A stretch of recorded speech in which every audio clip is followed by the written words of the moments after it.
Endometriosis एक अत्यंत ही दर्दनाक रोग है जिसमें गर्भाशय की आंतरिक परत, जिसे हम एंडोमेट्रियम कहते हैं, गर्भाशय के बाहर बढ़ने लगती है। एक स्वस्थ महिला में प्रति मास हार्मोन्स के प्रभाव में एंडोमेट्रियम विकसित होता है और महीने के अंत में रक्तस्राव के रूप में शरीर से बाहर निकल जाता है। इसे हम माहवारी या पीरियड्स कहते हैं। किंतु यदि यह एंडोमेट्रियल परत गर्भाशय के बाहर विकसित होने लगे तो रक्तस्राव के दौरान इन्हें बाहर निकलने का मार्ग नहीं मिलता और रक्त जमा होने से ये एंडोमेट्रियल इम्प्लांट्स बन जाते हैं। यह एंडोमेट्रियल इम्प्लांट्स विभिन्न स्थानों पर पाए जा सकते हैं, जैसे अंडाशय या ओवरीज, इसे हम एंडोमेट्रियम या चॉकलेट सिस्ट कहते हैं। गर्भाशय व आंतड़ियों के बीच का हिस्सा, जिसे हम पाउच ऑफ डगलस कहते हैं। सिजेरियन या एपिसियोटोमी स्कार के ऊपर, जिसे हम स्कार एंडोमेट्रियोसिस कहते हैं। एंडोमेट्रियोसिस का कारण क्या है? एंडोमेट्रियोसिस का सटीक कारण स्पष्ट नहीं है, लेकिन कई सिद्धांत मौजूद हैं। उनमें से एक संभावना यह है कि मासिक धर्म के दौरान कुछ एंडोमेट्रियल ग्लैंड्स फैलोपियन ट्यूब के माध्यम से पीछे की ओर बहकर अन्य अंगों पर आरोपित हो जाते हैं। हार्मोन्स की भूमिका भी सिद्ध हुई है।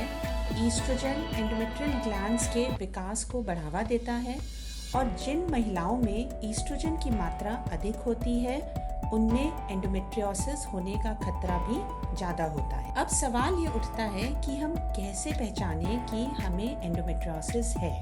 पहला लक्षण है मासिक धर्म के दौरान गंभीर ऐंठन होना। दूसरा लक्षण है संभोग के दौरान गहरे प्रवेश यानी डीप पेनिट्रेशन के समय दर्द होना।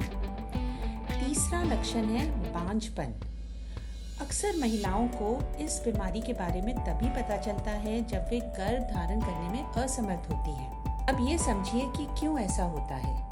गर्भ धारण करने के लिए अंडाशय से अंडा निकलना चाहिए, फिर अंडे को फैलोपियन ट्यूब से होकर गुजरना पड़ता है और शुक्राणु कोशिका द्वारा निषेचित होना पड़ता है। फिर निषेचित अंडे को विकास शुरू करने के लिए गर्भाशय की दीवार से जुड़ना पड़ता है। एंडोमेट्रियोसिस में ट्यूब का रास्ता बंद हो जाता है और शुक्राणु को अंडे से मिलने में बाधा होती है। इसीलिए प्रजनन क्षमता दुष्प्रभावित हो जाती है।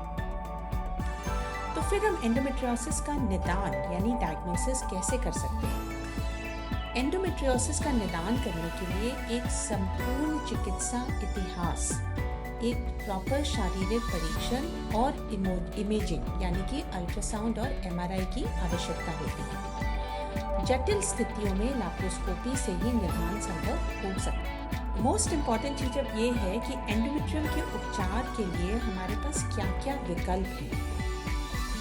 पहला विकल्प दर्द प्रबंधन के लिए ओवर द काउंटर दर्द निवारक गोलियां, जिन्हें हम NSAIDs कहते हैं, दर्द रोकने में अत्यधिक मदद करते हैं। इसके अलावा कुछ हार्मोन ट्रीटमेंट्स जैसे जन नियंत्रण गोलियां, प्रोजेस्टेरॉन और GnRH एगोनिस्ट भी एंडोमेट्रियम परत के विकास को दबा सकती हैं।